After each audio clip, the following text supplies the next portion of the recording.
Se les da la muy cordial bienvenida a esta nueva sesión de la materia Introducción al Derecho dentro del curso prefacultativo de la carrera de Derecho de la Facultad de Derecho y Ciencias Políticas de la UNSA. Esta sesión consignada con la número 10, donde veremos el tema 10, es considerada la última, podríamos decir, de todo el texto, en el cual ha sido dividido el texto Introducción al Derecho de Ángel Latorre, reitero, en la materia Introducción al Derecho, haciéndoles notar que se ha tratado de didácticamente distribuir el contenido mismo del texto que les va a servir a todos ustedes para optar a la carrera de Derecho dentro de la Facultad de Derecho y Ciencias Políticas en el examen que van a dar para que sean admitidos en nuestra carrera. Que espero al mismo tiempo desearles, mucha suerte en este sentido, y hemos tratado con este texto y con esta modalidad el de otorgarles a ustedes los conocimientos que van a ser traslucidos en el examen que se dará el mes de diciembre. Como les indicaba inicialmente, el tema 10, más que todo, los últimos tres temas hacen a las ramas del derecho. El tema 10, también ramas del derecho, eh, lo hemos dividido, y lo que vamos a desarrollar ahora es la parte 3, donde vamos a ver, fuera de las que ya hemos visto, las ramas del derecho, diferentes disciplinas. Vamos a ver disciplinas jurídicas que no tienen por objeto un derecho vigente, la historia jurídica, por ejemplo, el derecho romano, la historia del derecho nacional, tomando siempre en cuenta, ojo, para que también ustedes tomen esta situación como un referente, que el autor hace mención a España, en este caso el derecho contenido en el país de España. ¿Ya? El derecho comparado, que es aplicable a todo el cuerpo normativo que es propio también en la práctica de nuestro país. La sociología del derecho, ¿ya? Dentro de lo cual vamos a ver las ciencias sociales y además la contribución de la sociología del derecho de manera general a la constitución de el derecho como disciplina científica, ¿ya? Y tampoco va a quedar de lado, no podía quedar de lado, para completar todo este estudio que hemos hecho y que nos plantea Ángela Torre, de la filosofía del derecho, para concluir el texto en los 10 temas que los hemos dividido, y que, reitero, ojalá que sean de beneficio para ustedes dentro de la tarea que tienen que cumplir, la intención que tienen todos, lo programado de ingresar a nuestra querida carrera de Derecho. Consiguientemente, para empezar el desarrollo, vemos acá las ramas del derecho, la parte 3, donde vamos a ver las disciplinas jurídicas que no tienen por objeto un derecho vigente.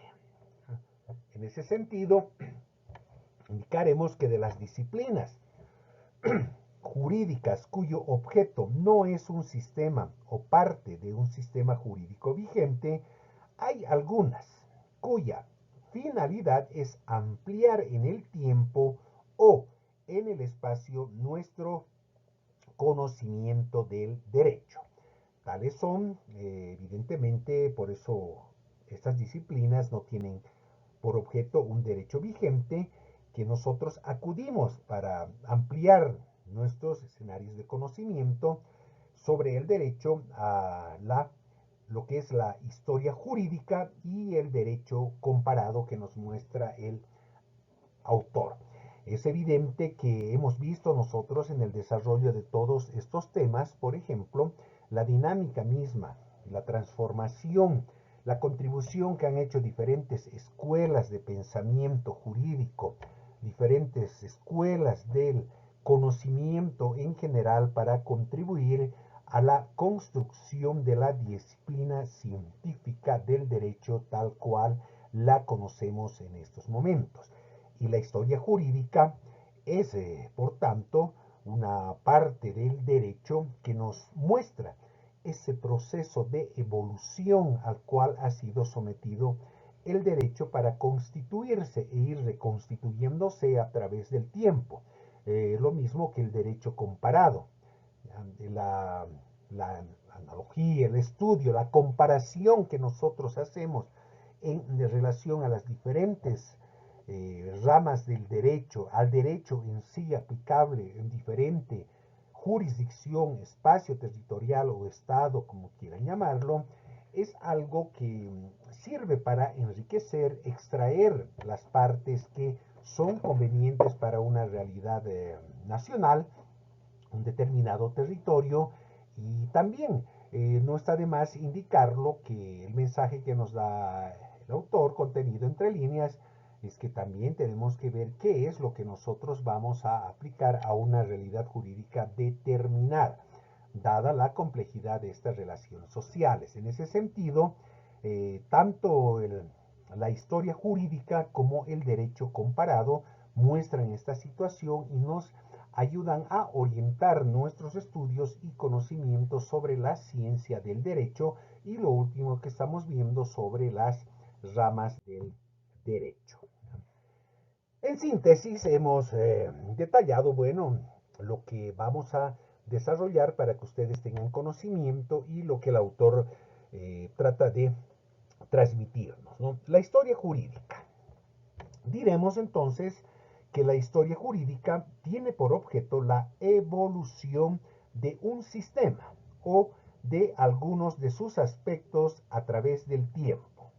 La historia del derecho en sus diversas y muy numerosas facetas es un mundo peculiar. Su estudio a fondo requiere unir la formación del jurista a la del historiador. Este es un propósito que tiene la finalidad que persigue y el instrumento que nos sirve a nosotros para conocer todo el proceso que ha antecedido a la Constitución, por ejemplo, en la producción de conocimientos, origen de los diferentes modos de producción, de la ciencia, en este caso específico del derecho. La ciencia del derecho es la historia, lo que nos muestra lo que ha sucedido para rescatar todo aquello que es rescatable y puede ser aplicable a una determinada realidad e incluso afrontar un futuro que todavía no está determinado, pero con la experiencia que nos muestra la historia ha sido aplicado de una manera correcta en una coyuntura también determinada, ¿ya? Por eso es que hablamos que su estudio, estamos hablando y nos transmite el autor sobre la historia jurídica, su estudio a fondo requiere unir la formación del jurista a la del historiador, no solo porque el método de investigación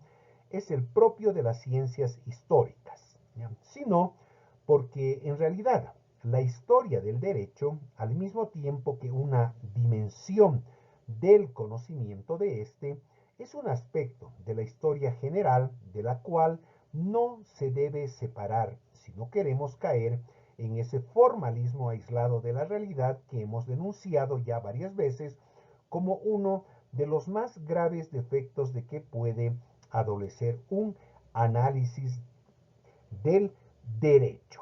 ¿Ya? Entonces, este aspecto, como lo ven, quien manifiesta el autor, el aspecto de la historia general debe servirnos a nosotros no como un formalismo a aplicarse estrictamente dentro de lo que es la ciencia del derecho y su evolución, sino más que todo para tomar en cuenta todos esos elementos que han ido constituyendo las diferentes fases, etapas dentro del proceso de construcción de lo que ahora conocemos como ciencia del derecho y sobre lo que hemos visto en la última parte, los temas, prácticamente los temas 8, 9 y 10 sobre las ramas del derecho. ¿Ya? Salvo casos entonces de especialización muy peculiar, los aspectos de la historia jurídica que interesan al jurista son el derecho romano de una parte y de otra la historia de su derecho nacional. El caso español que cita el autor no es diferente al nuestro. Por ejemplo, en Bolivia, en el Estado plurinacional, herederos de ese sistema occidental, nosotros pues el derecho romano incluso está contenido dentro de la malla curricular de la carrera y sigue sirviendo como base de interpretación y aplicación dentro del sistema general del derecho, ¿ya? Es aplicable al derecho nacional, evidentemente, así como lo indica el autor, reitero, en España, en Bolivia también nosotros seguimos aplicando ciertas categorías, ciertos institutos jurídicos que nos han legado los romanos en este caso. Como tal lo vemos, derecho romano, que es la base del derecho occidental. Entonces, hemos citado nosotros, el autor nos cita al derecho romano, y no queda más en este caso, una vez habiendo contemplado la intervención de la historia jurídica, que enfocar y desarrollar en qué sentido el derecho romano ha aportado a la disciplina de la ciencia del derecho. Nos menciona claramente que el derecho romano, por ejemplo, el papel del derecho romano en el contorno de la actual formación jurídica ha sido muy discutido desde hace más de un siglo, hasta las grandes codificaciones del siglo XIX. El derecho romano, reelaborado por sucesivas generaciones de juristas, había sido, por lo menos en parte, derecho vigente en muchos países. Frente a él, no cabía entonces plantearse el problema de la conveniencia de su estudio, ya que constituía la parte principal del derecho civil de la época. Pero esta situación ha ido desapareciendo paulatinamente. El derecho romano ya no interesa como conjunto de normas y principios sobre el que se ha de construir un derecho aplicable, sino que aparece como un sistema jurídico del pasado, cuyo contenido se ha de reconstruir históricamente. Entonces vemos nosotros que la connotación que tenía el derecho durante el siglo XIX, que era la base, la expresión justamente de ese orden normativo vigente, contemporáneamente, modernamente ha cambiado. Eso no quiere tampoco decir que vamos a dejar de lado, y por eso se los he explicado, no solo lo cita el autor, sino que aplicamos nosotros muchos fundamentos, muchas categorías que nos ha legado el derecho romano. Entonces, continuando también con este mismo derecho romano, el autor plantea, tampoco hoy podemos creer que sea un derecho modelo por el contenido de sus normas. La ratio, la ratio scripta, que en latín quiere decir la razón escrita, que todo derecho moderno debe imitar. Las condiciones sociales y económicas, la mentalidad de nuestra época son, con toda evidencia, muy distintas de las que lo inspiraron. ¿Ya? Sin embargo, y aún a plena conciencia de esos hechos, sería un error considerarlo como una materia irrelevante en la educación del jurista actual y sin más interés general que el que pueda presentar el antiguo derecho egipcio o el asirio. Subsiste aún un conjunto de buenas razones que hacen aconsejable su estudio a todo jurista.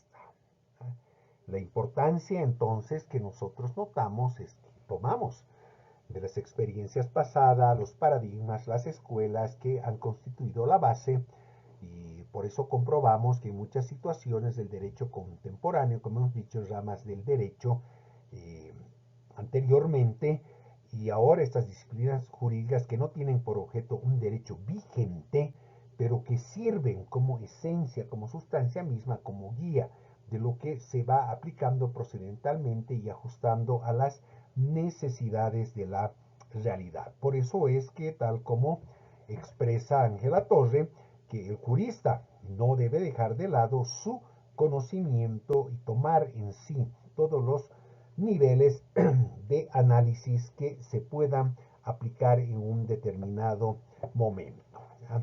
Por eso es que expresa: subsisten aún un conjunto de buenas razones que hacen aconsejable su estudio a todo jurista. El derecho romano vale, ante todo, como ejemplo para la formación del jurista en un conjunto de aspectos básicos. Según ya se dijo, es un clásico y quizás el clásico por excelencia en nuestro ámbito del saber.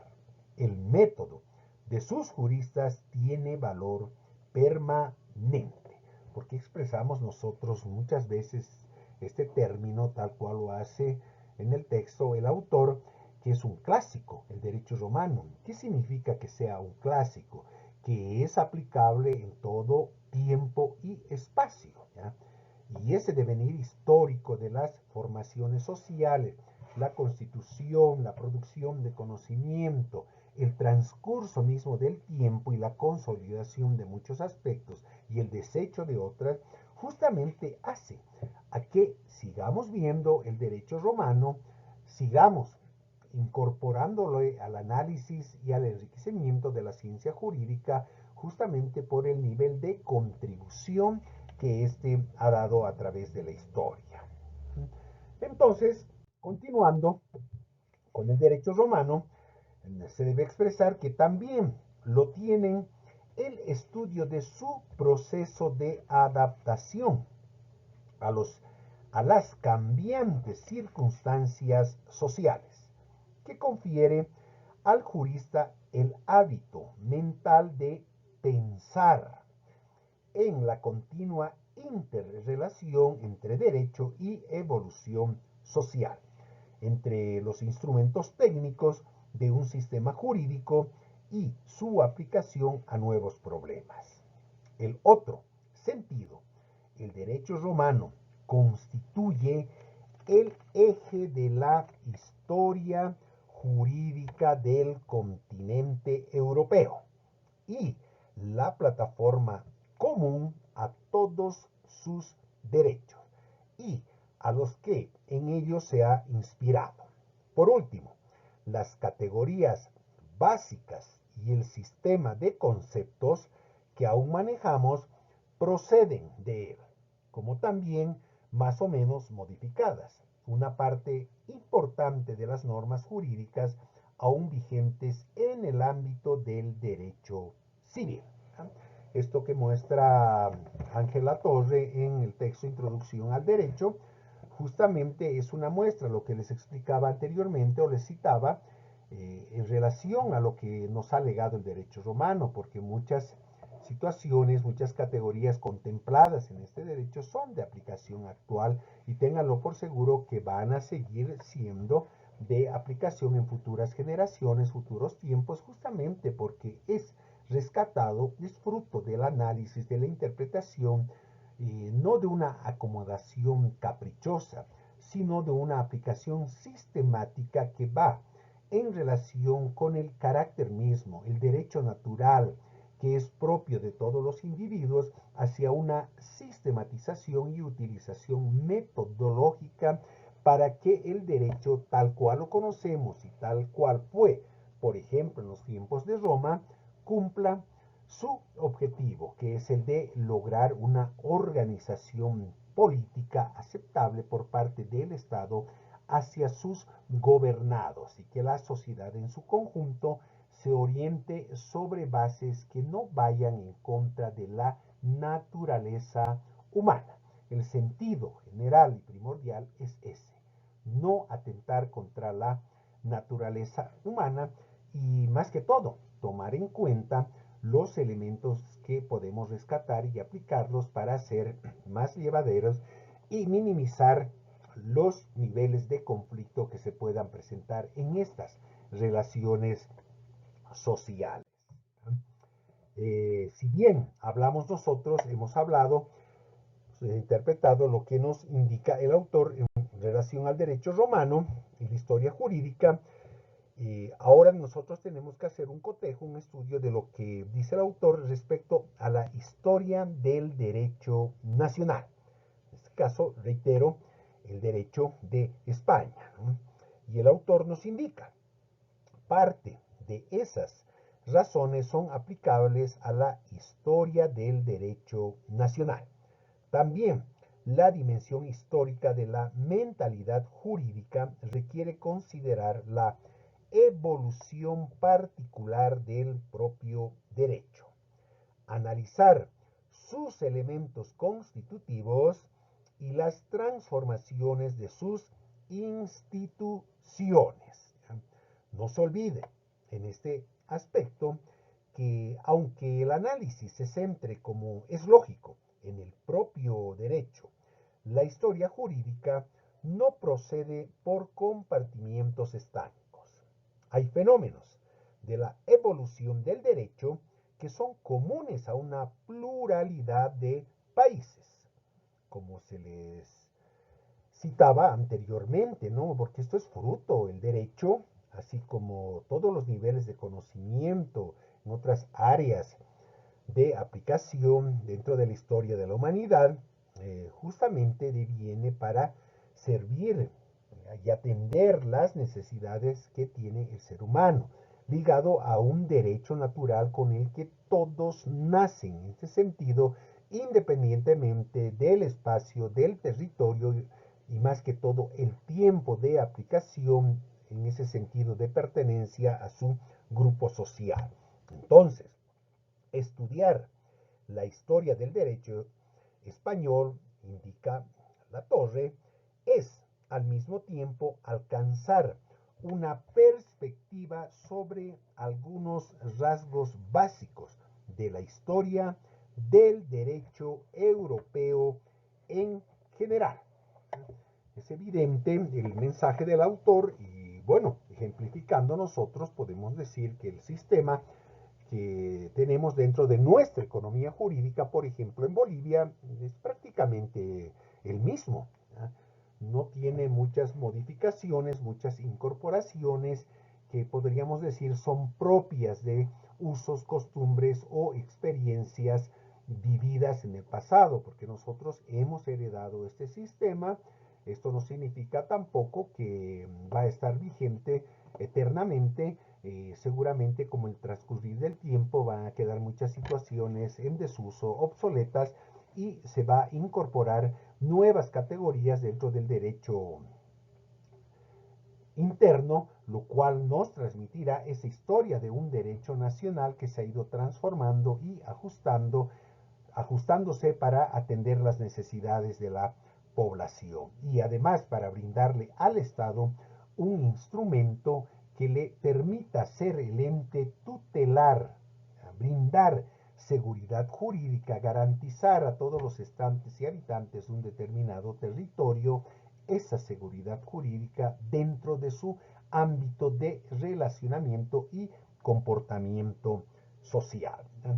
Pero evidentemente hablamos del derecho romano, la historia jurídica. Ahora el autor nos cita lo que es la historia del derecho nacional, porque cada país, así sea, se haya alineado o haya tomado para su práctica el modelo occidental, anglosajón, en este caso, tiene una propia historia. Por eso es que, como ejemplo, les doy de interpretación, alejándonos un poco de lo que quiere decir el autor, para conocimiento general, es que justamente las constituciones políticas de los estados, no está exento el caso nuestro, eh, tienen ciertos mecanismos que hacen a la incorporación de nuevas categorías en este caso, como ha sucedido en nuestro caso con la Constitución del año 2009, donde por ejemplo se han incorporado, ya sea así solamente en el texto y que todavía en la práctica está madurando recién la idea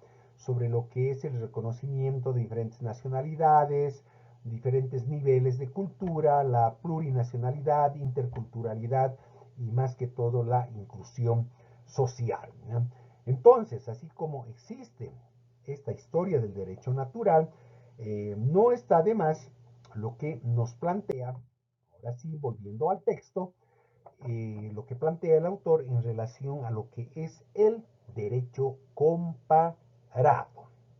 Así como hay un derecho interno que marca el comportamiento, el desenvolvimiento de una economía jurídica en general, también existe la necesidad y es requerido constantemente este estudio, este análisis que se hace en relación a otros ordenamientos jurídicos.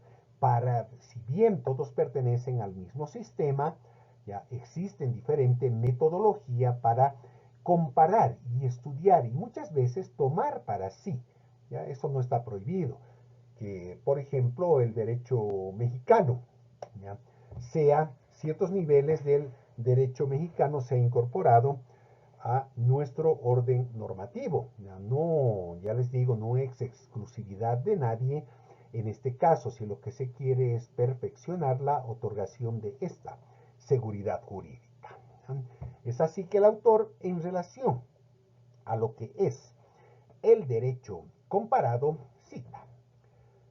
Dice, mientras que la historia jurídica se ocupa de la evolución de los sistemas de derecho en el tiempo, el derecho comparado sirve para ampliar la visión del jurista en el espacio. Normalmente, todo jurista se forma en el derecho de su propio país. Eso es evidente.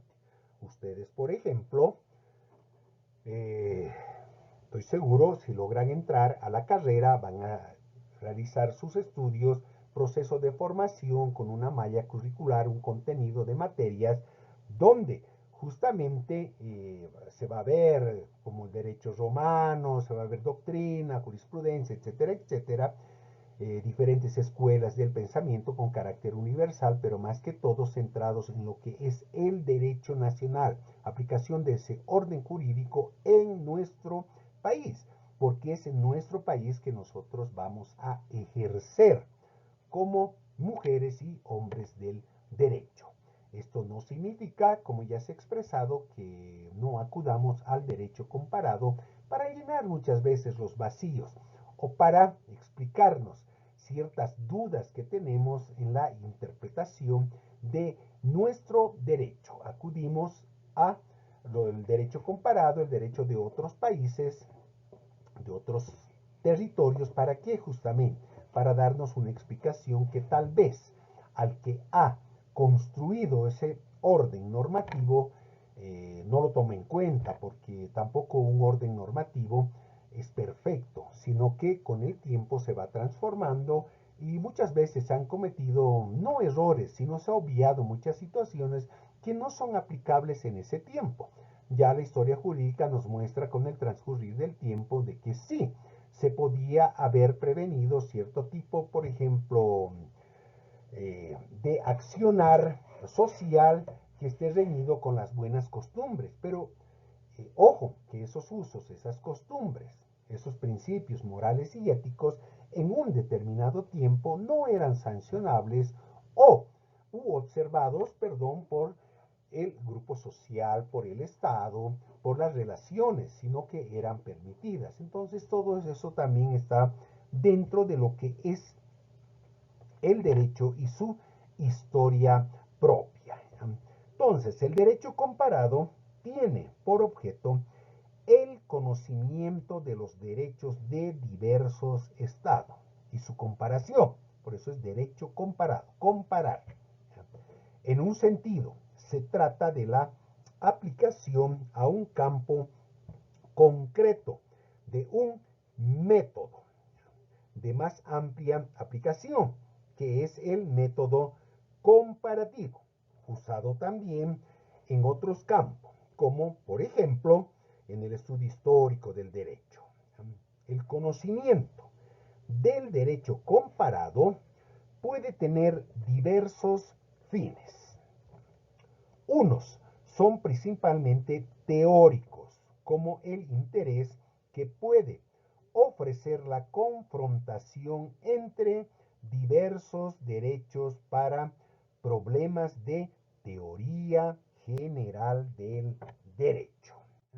He aquí entonces el significado y la importancia de la utilización y la contribución, la ayuda que nos presta el derecho comparado justamente para llenar esos vacíos que tal vez el orden interno no ha tomado en cuenta porque en su momento de promulgación o aplicación de una determinada ley, determinada normativa, no exigía la realidad misma ni el comportamiento social que se sancione, por decir, algún tipo de acción o que se tome en cuenta para ir siempre ajustando la convivencia pacífica. Entonces, como lo plantea el autor, son problemas de teoría general del derecho. No es que nosotros acudamos al derecho comparado como tal, analizando, por ejemplo, qué sé yo, el derecho de Brasil, de Argentina, de México, de los Estados Unidos, de Alemania, de Inglaterra, etcétera, etcétera. Y si rescatamos algunos niveles de producción de estos órdenes normativos, estamos alejándonos de nuestra realidad. No, la naturaleza humana es una sola en todo el planeta. Lo que sí que las necesidades son totalmente diferentes respecto también a la diversidad geográfica que contiene cada organización social, porque esto es lo que condiciona al comportamiento de la gente. No es igual vivir a 4000 metros de altura o vivir sobre el nivel del mar. ¿Ah? Entonces, no es lo mismo vivir o haber nacido en África que haber nacido en Norteamérica, por ejemplo, ¿no? Entonces, esa es la virtud e importancia del derecho comparado que quiere hacernos conocer Ángela Torre en el texto Introducción al Derecho. También podemos nosotros indicar entonces que otros tienen un alcance práctico como su utilización para interpretar y conocer mejor el propio derecho o para preparar reformas legislativas. Otra finalidad importante es la de servir de base a estudios para la unificación del derecho entre diversos países, en ciertos campos en que, por afectar a relaciones o actividades que tienen con frecuencia un alcance internacional, esa unificación sería especialmente deseable. No hay que olvidar, por último, que el aumento de relaciones entre gentes y empresas de diversos países hace que se acrecienten también los problemas jurídicos, en que puede ser necesario para un jurista nacional conocer el derecho extranjero. ¿Ah? Los sistemas de interrelacionamiento entre los países y habitantes de los diferentes países, el movimiento económico, tales como, por ejemplo, en la modernidad, a la globalización que llamamos nosotros de la economía, prácticamente está negando el nivel de importancia que tenía en siglos pasados las fronteras. Ya tenemos la experiencia nosotros de la Unión Europea, donde prácticamente lo económico y las relaciones interindividuos es la que determina el comportamiento justamente, y ven cómo se puede ver esta situación para administrar de una mejor manera y atender lo que son las necesidades de los diferentes países, aunando criterios para volcar, por ejemplo, un solo interés común sin tomar en cuenta ya las fronteras. ¿Ya? En estas circunstancias, no es extraño que los estudios de derecho comparado se hayan desarrollado considerablemente en los últimos tiempos, y todo hace prever que siga y aún progrese esta tendencia.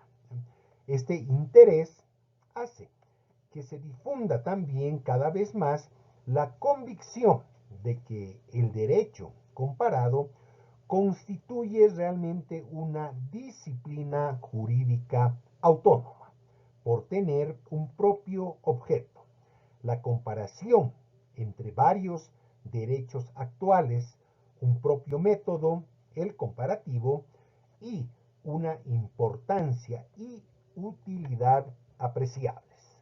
No faltan, sin embargo, aún en la actualidad quienes le nieguen aquel carácter, considerándolo como una simple aplicación de un método que no solo es utilizable, como ya se ha visto, fuera de los derechos actuales para la investigación histórica, sino que incluso limitado a los sistemas vigentes, constituye más un método de trabajo para cada jurista en su respectiva rama de especialización que una disciplina autónoma. Esto está considerado evidentemente de acuerdo al nivel de aplicabilidad y utilización que nosotros le demos en los procesos de investigación. Hay diferentes investigaciones enfocadas también por distintos investigadores que utilizan el derecho comparado simplemente como un método, porque hay el método comparativo, y por eso lo toman no como una ciencia en sí, ya, sino como no como una disciplina autónoma, sino solamente como un método, pero esto está de acuerdo al criterio y nivel de aplicabilidad que le dé cada investigador, porque los titulares de las investigaciones, los investigadores son los que ajustan su investigación justamente de acuerdo al requerimiento, la problemática que tratan de resolver y a la ley hipotética que piensan plantear, ¿ya? Así, más que de un derecho comparado, entonces, cabe hablar, según estas opiniones, de una utilización conveniente y aún necesaria en bastantes casos del método comparativo por el civilista, el administrativista o el especialista en cualquier otra rama del derecho. Al margen de esta discusión, parece, sin embargo, que el estudio del derecho comparado y en un terreno más práctico a su enseñanza debiera tener una cierta autonomía, de que, por ejemplo, no goza aún en nuestras facultades de derecho, expresa Ángela Torre referente a España. Debemos indicar que nosotros, haciendo también un estudio comparado, insertándonos en este ámbito del derecho comparado, utilizamos en nuestro proceso de formación, por ejemplo, en la facultad, en la carrera de derecho, mucho el derecho comparado, ¿ya? Porque es la herramienta que nos permite enriquecer, como les había dicho, la esencia misma de nuestro orden interno y, más que todo, encontrar la significación de todo lo que aplicamos nosotros y ajustándolos a nuestra realidad social, que, como bien sabemos, es pluricultural y multinacional, tratando siempre de ajustar dentro de lo que es el derecho natural a la adaptación del individuo, del ser humano, a los distintos espacios geográficos que tienen sus propias significaciones y connotaciones. Otro aspecto que nos indica Ángela Torre es, por ejemplo, la sociología del derecho y las ciencias sociales. ¿A qué hace mención el autor en relación a esta situación? Indica que tampoco tiene entre nosotros independencia didáctica, por ejemplo, la sociología del derecho, que, como ya se advirtió, no debe confundirse con las concepciones sociológicas del mismo, aunque les sirva de soporte. Propiamente, la sociología del derecho es un sector especializado de la sociología en general, cuyo objeto es investigar la creación, las transformaciones y la aplicación del derecho en la realidad social. Por eso mencionamos la sociología del derecho en concreto, no de la sociología en general, que está orientada al estudio de la fenomenología social de manera general. No cabe, por tanto, hablar de la sociología del derecho como ciencia autónoma. Sus métodos son los usuales en la sociología, lo que supone que no es posible dedicarse a su cultivo sin una preparación sociológica general. Por ende, bueno, esto está claro. Ya si incorporamos nosotros un nivel de sociología del derecho, primero tenemos que conocer qué es la sociología de manera general. Pero sí, como hemos insistido ya varias veces y nos muestra el autor, el estudio y la comprensión del derecho no es posible sin una clara apertura hacia la realidad social. Es evidente que la preocupación por los temas y los métodos de esta rama del saber será cada vez más necesaria al jurista. En realidad, el problema es más complejo, porque la formación del jurista no requiere solo el estudio de la sociología del derecho, sino, en general, el de las diversas ciencias sociales, como la ciencia política y la económica, aunque la labor del jurista no se confunda con la que incumbe a los especialistas en esas disciplinas. Ello plantea delicadas cuestiones de orden práctico, pues nadie puede aspirar a un dominio enciclopédico de muy diversos sectores del saber. ¿Ya? Justamente para que entendamos nosotros lo que quiere transmitir el autor, es lo que muchas veces, y esto más estaba ligado a la aplicación que se hacía a partir del siglo XVI, XVII, XVIII, XIX y principios del XX, en que las diferentes escuelas del conocimiento, del pensamiento filosófico y a los diferentes paradigmas creados llevaban a abarcar la totalidad del conocimiento. Y en lo que se refiere a la ciencia del derecho, había una generalidad, una universalidad, ¿ya? No existiendo, como hemos visto ya en la contemporaneidad, en la modernidad, esas ramas del derecho que justamente hacen a una mejor explicación y comprensión de lo que es el derecho, pero trasladándolo a su aplicación para atender la problemática social, ¿ya? Por eso es que el autor hace, por ejemplo, mención a lo que él denomina como un dominio enciclopedio de muy diversos sectores del saber, ¿no?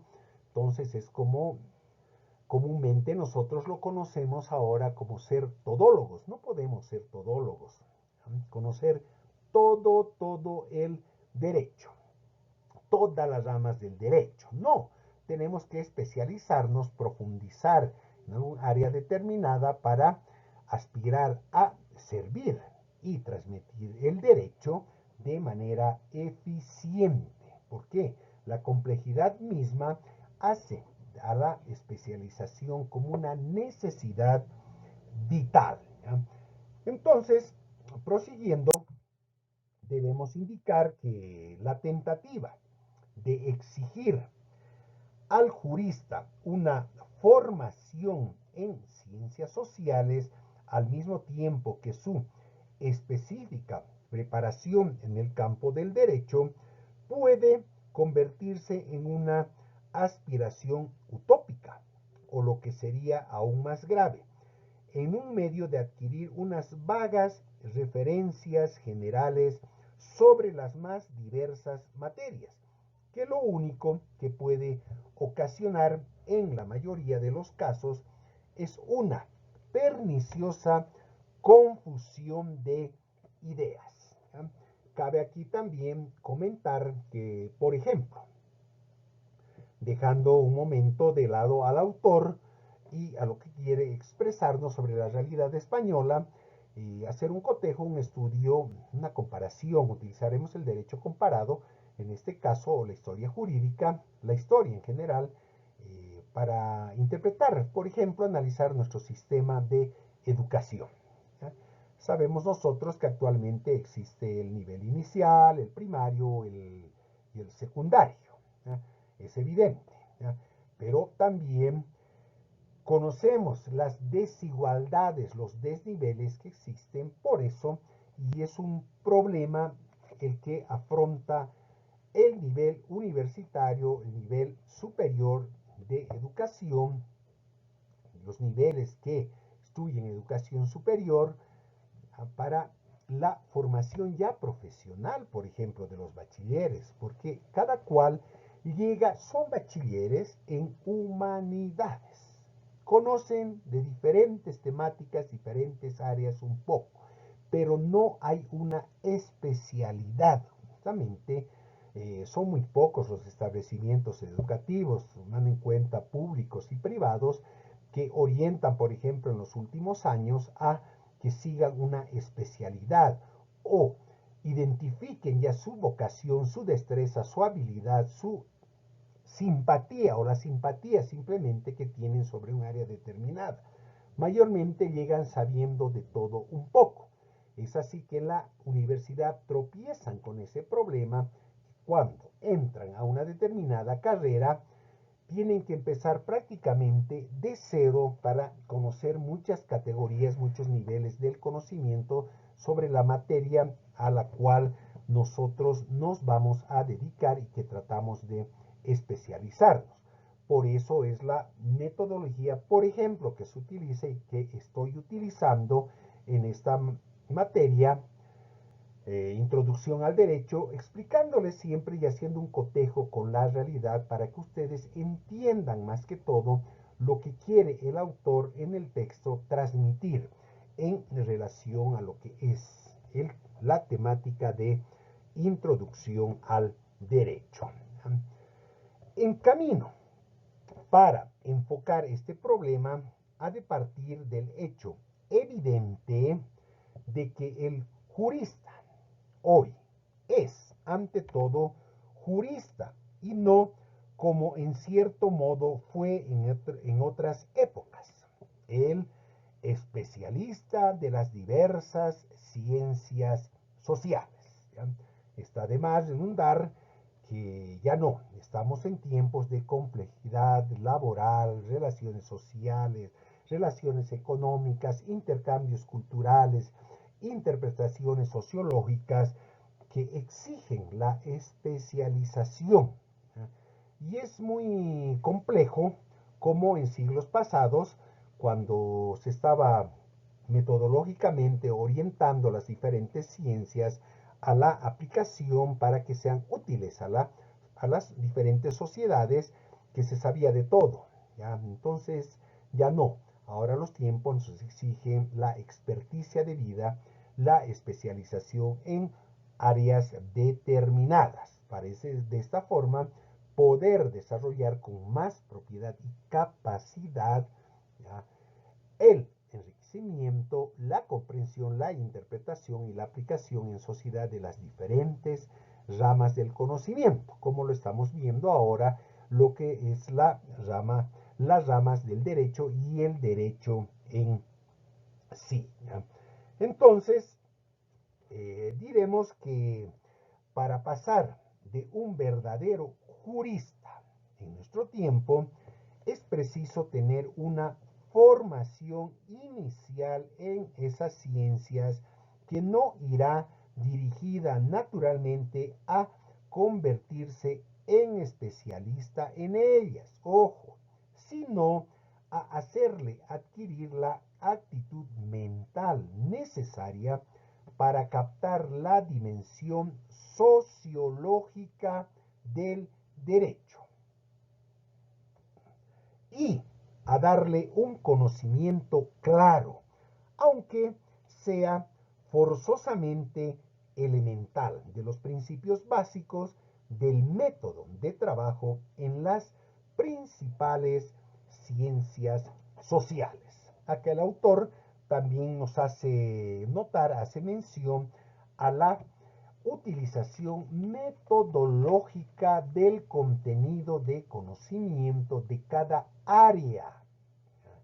No es lo que muchas veces confundimos nosotros con la variedad de conocimientos, los diferentes niveles de conocimiento que adquirimos, porque al aplicarlos a la realidad siempre va a existir una confusión, porque metodológicamente no siempre vamos a utilizar lo mismo para interpretar una determinada rama del conocimiento, una determinada ciencia social, sino que tenemos que ver nosotros el carácter utilitario, lo que nos permita orientarnos de una manera correcta para estudiar, por ejemplo, lo que estamos haciendo, la ciencia del derecho. Además, no es que necesita, dice el jurista, una formación inicial, el conocer. Les he planteado, y daba como ejemplo, saliéndonos un poco del texto, cómo funciona el sistema de educación superior, por ejemplo, o el sistema de educación en general en nuestro país, ¿no? Esos desniveles que existen, porque justamente no se brinda la alternativa de la especialización, ¿ya? Esto no significa que cuando nosotros llegamos a la universidad, ¿ya?, la diversidad de materias que pasamos, por ejemplo, en la carrera de Derecho, ¿ya?, tengamos que dominarlas todas. No, necesariamente ténganlo por seguro ustedes que ya en el transcurso de la carrera van a elegir ustedes, ya sea el nivel corporativo, el área civil, penal, administrativo, etcétera, etcétera, ¿ya? Pero esa elección tiene que estar cimentada con, ¿ya?, un contenido inicial, una estructura que es inamovible, que no podemos dejar nosotros de lado, ¿ya? En ese sentido, para darle solidez al nivel de conocimiento que vamos a adquirir, necesariamente tenemos que tener una base, ¿ya?, como lo indica el autor, ahora volviendo, de los principios básicos del método de trabajo en las principales ciencias sociales, ¿ya? Es como en medicina, por ejemplo, ¿quién no tiene ya llegado al ejercicio profesional un nivel básico de conocimiento sobre la medicina, ¿no? Diferentes males que aquejan a la humanidad, etcétera, etcétera? Eso no significa que nosotros podamos ejercer o brindar un criterio específico, profesional, técnico, sobre lo que es la medicina, por ejemplo, si somos juristas, o viceversa, como generalmente se hace en la modernidad, que hay algunas personas, individuos, instituciones que se prestan al análisis e interpretación de diferentes campos del conocimiento, diferente materia, y ni qué decir dentro de las ciencias sociales, pero no expresan en ninguna de ellas una experticia, ¿ya? O sea, hablar con propiedad, por ejemplo, o dominar el área para ser un verdadero referente, no solamente de opinión, sino de transmisión de conocimiento, ¿ya? ¿Y qué es lo que, de acuerdo al autor, nos lleva justamente a obtener esta capacidad en sí, en el ejercicio profesional, desarrollar nuestras destrezas, nuestras habilidades, que nos ayuda a la comprensión? Es lo que plantea finalmente en el texto el aspecto de la filosofía del derecho, que también está inmersa dentro del programa, del contenido de materia que se van a llevar ustedes en la carrera de Derecho. Pero, ¿qué es la filosofía del derecho? Muchos tal vez ya tienen conocimiento por los estudios cursados antes de salir bachilleres, que la filosofía del derecho es una rama del derecho, y la filosofía que estudia los fundamentos filosóficos del derecho como orden normativo e institucional de la conducta humana en sociedad. Fundamentos filosóficos del derecho. Por eso se llama filosofía del derecho. Y en relación a la filosofía del derecho, lo que plantea el autor dice, Más que esa dimensión realista ha atraído tradicionalmente a los juristas la contemplación filosófica del derecho. La filosofía del derecho es una rama prestigiosa y firmemente asentada en la constelación académica de las disciplinas jurídicas. El problema es que en ella se refleja la multiplicidad de opiniones en que se traduce la reflexión filosófica. Recordemos nosotros esta contemplación, esta observación, por ejemplo, lo que nos indica relativamente la reflexión filosófica. Volvamos un poco y revisemos nuestros niveles de conocimientos adquiridos y volvamos, por ejemplo, a los griegos.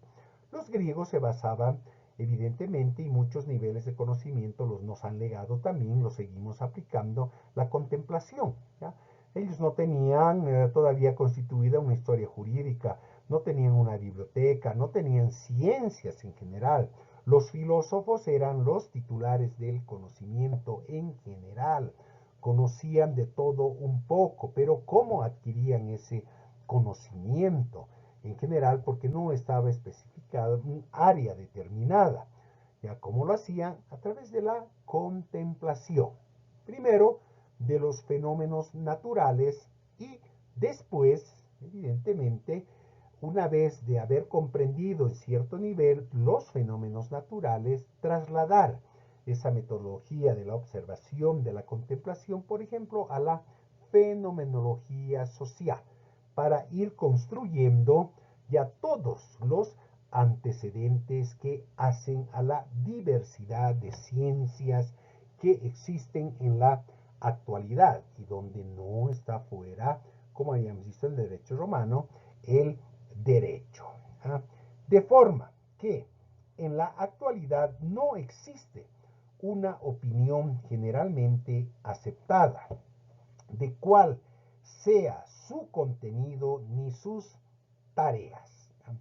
Para no hablar de la diversidad de enfoques de cada uno de sus problemas particulares.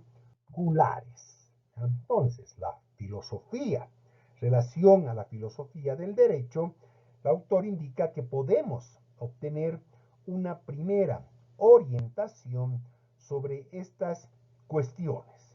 Si consideramos que la filosofía del derecho no consiste en el examen del fenómeno jurídico desde un ángulo prestado, por así decirlo, por otra ciencia distinta, que sería la filosofía a secas.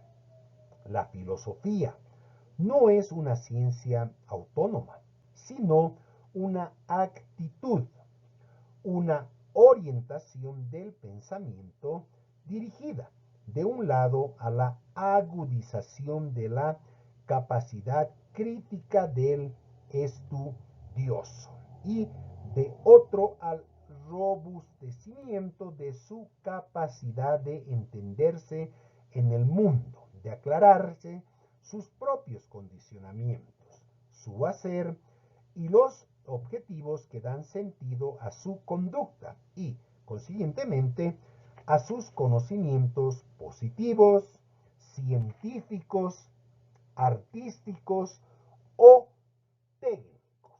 Como verán, entonces, ese es el contenido mismo de la filosofía, porque tratado del conocimiento, ¿ya? Es lo que significa ver los niveles de conocimiento, analizarlos, que se van adquiriendo, pero en relación, como nos indica el autor, por ejemplo, lo que nos han legado los griegos, perdón, por eso les ponía como un ejemplo clásico. Entonces, la filosofía del derecho es fundamental dentro de esos elementos de interpretación, más que todo, como lo vemos, el robustecimiento de su capacidad de entenderse en el mundo, dice, de aclararse sus propios condicionamientos, porque constantemente los individuos como tales nos volvemos contestatarios, negamos la existencia de ciertos niveles de conocimiento, condicionamos nuestra aceptación al nivel de aplicación que le podamos dar, porque no todos los conocimientos son útiles para nosotros respecto al área de desenvolvimiento social que estamos realizando. Entonces, la filosofía del derecho nos ayuda en ese sentido a interpretar el derecho desde sus orígenes para ir acondicionándolo en relación a qué, prácticamente, al nivel de utilidad que vamos a dar nosotros para cumplir la función concreta que tiene la ciencia del derecho, que es la de lograr una convivencia pacífica y, más que todo, condicionar los modos de comportamiento en sociedad, a regular la conducta de los seres humanos en sociedad. Entonces, es lo que nos indica la filosofía del derecho y el autor, como nosotros, debemos orientar la adquisición e interpretación de la ciencia del derecho. Indica además la torre, ya concluyendo, que podemos, dice él, obtener una primera orientación sobre estas cuestiones si consideramos que la filosofía del derecho no consiste en el examen del fenómeno jurídico desde un ángulo prestado, por así decirlo, por otra ciencia distinta que sería la filosofía secas, como le hemos indicado. La filosofía no es una ciencia autónoma, volvemos a reiterar, sino una actitud, una orientación del pensamiento dirigida de un lado a la agudización de la capacidad crítica del estudioso. Esta capacidad crítica es la que nosotros como futuros hombres y mujeres de leyes tenemos que desarrollar. Situación, capacidad crítica. Y la filosofía del derecho nos permite incursionar en esta área específica. Ser críticos, pero ser reflexivos, propositivos, porque no significa ser críticos solamente el no estar de acuerdo con una determinada ponencia o una determinada situación.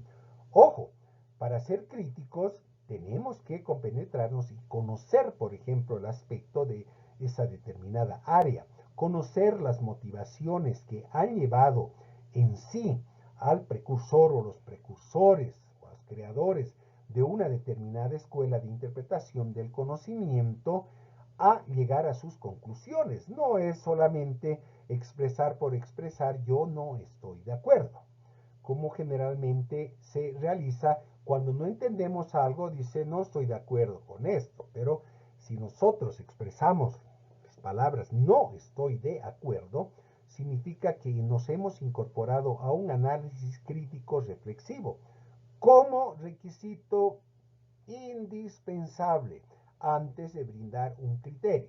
Y para brindar un criterio tenemos que compenetrarnos en la esencia y el contenido mismo del nivel de conocimiento que nos están transmitiendo o qué mensaje está contenido implícitamente.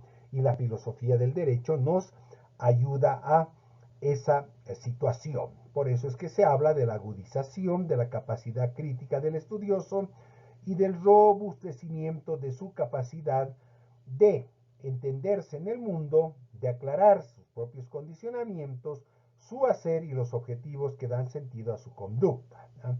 Y, como lo hemos especificado y lo repetimos, consiguientemente a sus conocimientos positivos, científicos, artísticos o técnicos y todo tipo de actividad en la cual se incursiona y merece que se la llegue a conocer, no en su integridad, porque, ojo, así como la dinámica social se plantea de diversa manera, también el conocimiento lógicamente se va transformando de acuerdo a esa dinámica social, va evolucionando, va cambiando. ¿Por qué? Porque hay que ajustarla, hay que adaptarla a las necesidades reales, a que sean aplicables en la realidad, que sirvan a un propósito. la filosofía del derecho, reitero lo que quiere indicar el autor, nos introduce a esa crítica reflexiva, justamente para que la adaptación sea la correcta y no existan los vacíos, como conocemos nosotros, vacíos legales, que existen, por ejemplo, en la ciencia del derecho, en las ramas del derecho, las diferentes disciplinas que conforman el derecho, justamente porque no se incorporó ese nivel crítico reflexivo.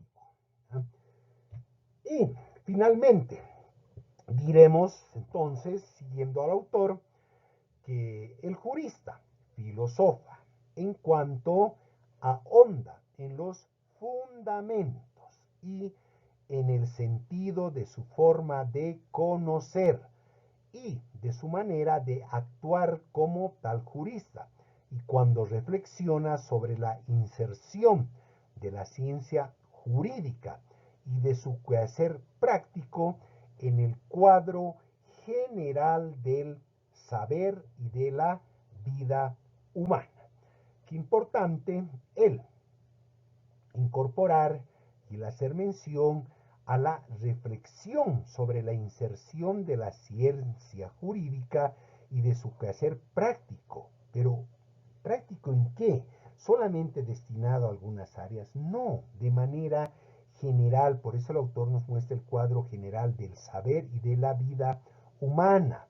Porque en este caso estamos viendo la ciencia del derecho, ya. Nosotros tenemos que compenetrarnos y conocerla, pero ¿qué? Para llevarla a su aplicabilidad dentro de la vida práctica, porque está destinada a dar un orden justamente al comportamiento humano. No podemos nosotros hacer ciencia sobre algo que no es aplicado y ajustado dentro de ese derecho natural con que nacen todos los individuos, de cualquier nacionalidad y en cualquier espacio, como se ha expresado anteriormente, sino que ese quehacer práctico, esa reflexión nos lleve a construir lo que en su caso es la ciencia del derecho y que sirva ya a la construcción del saber y más que todo de la vida humana, hacer más llevaderas las relaciones dentro de la sociedad. Es por tanto un error valorar esa meditación filosófica como algo externo al jurista, como una especie de adorno cultural que se añade a su campo específico de actividad que es el derecho positivo, porque aquella meditación debe recaer sobre el significado y la función de ese mismo derecho positivo, y no sobre otros objetos extraños y remotos a él. ¿Ya? Qué significativo e importante este aspecto que cita el autor, pues lógicamente, ¿no? Que nosotros vemos que la función del jurista, la meditación que debe de realizar en relación a un tema específico que nos ocupa, como es la ciencia del derecho y su aplicación dentro del marco general del derecho positivo, ¿ya? No es que esté incursionando a otros niveles que son totalmente extraños a su constitución e interpretación, que son remotos a él. No, forma parte justamente este análisis, esta meditación que se hace para contribuir a su enriquecimiento. Ya concluyendo con el tema correspondiente y con el contenido en sí que nos ha llevado el texto Introducción al Derecho del autor Ángela Torre, el cual hemos nosotros dividido en 10 temas, ya, el último tema en 3 partes para llegar al 10º justamente. Bueno, son cuestiones didácticas ya explicadas que esperamos que hayan satisfecho sus inquietudes y que sirvan de base de formación, adquisición de conocimiento para que puedan ustedes afrontar la pertinente prueba de académica que les permitirá ingresar a la carrera de Derecho de la Facultad de Derecho y Ciencias Políticas de la Universidad Mayor de San Andrés. Entonces, en relación a la filosofía del derecho, también el autor agrega que este punto de vista sirve para iluminar otro problema, que es la utilidad que tiene para el jurista la perspectiva filosófica. Evidentemente, esa meditación no nos resolverá las dudas sobre puntos concretos del derecho positivo que se nos presenten en nuestra labor, ni es esa su finalidad ni su pretensión, pero la dimensión filosófica ayudará al estudioso del derecho a tomar conciencia no sólo de lo que es el derecho en general, sino del significado para el hombre y para la sociedad de cada una, de sus instituciones en particular. Esa es la esencia del filosofar, del aplicar en el área que nos corresponde, por ejemplo, la filosofía del derecho. Se enseña a conducirnos más que todo. También para el jurista es válido el pensamiento de Kant, de la reflexión filosófica. Él expresa, y lo cita el autor, por ejemplo, dice, no alumbra precisamente las regiones para nosotros misteriosas situadas más allá del mundo de los sentidos, sino los rincones oscuros de nuestro propio entendimiento.